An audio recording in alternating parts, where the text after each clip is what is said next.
Sur le Salon des entrepreneurs, nous accueillons Guillaume Chélius, cofondateur d'ICOB. Bonjour. Vous sortez de l'incubateur Créalis.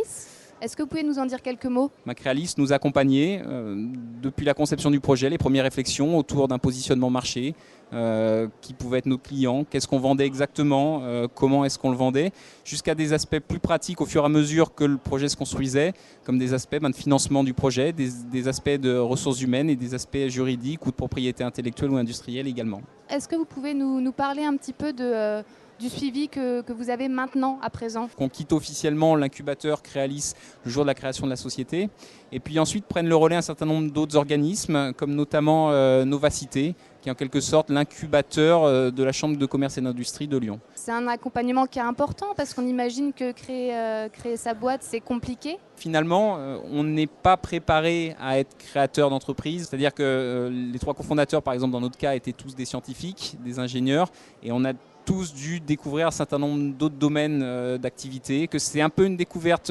perpétuelle, un enrichissement perpétuel, et que durant les différents moments de la vie de la société, on a besoin d'accompagnement pour nous conseiller. Est-ce que vous pouvez nous parler un petit peu du retour sur expérience au terme d'un an d'activité? C'est un grand changement en termes de vie professionnelle pour les fondateurs et pour les différentes personnes qui travaillent dans la société. Un certain niveau de stress aussi, je pense qu'il va avec la création, trouver des clients, faire vivre une société, des responsabilités différentes, mais finalement jusqu'à aujourd'hui une très belle aventure. S'il n'y en avait qu'un conseil à donner aux jeunes créateurs qui souhaiteraient se lancer dans la création d'entreprises, ce serait lequel? Prendre le temps et de réfléchir à ce qu'on fait et de ne pas hésiter non plus à se faire accompagner. Finalement, on est tous un peu novices dans ce genre d'expérience et que je pense que même quelqu'un, par exemple, qui aurait déjà une expérience de création, redécouvrirait de nouvelles choses et d'avancer en y réfléchissant et en se faisant accompagner et de construire les choses rationnellement. Vous étiez 3 à l'origine du projet. Est-ce que c'est une force? Est-ce que c'est plus de difficultés? C'est des difficultés parce qu'il faut se mettre d'accord,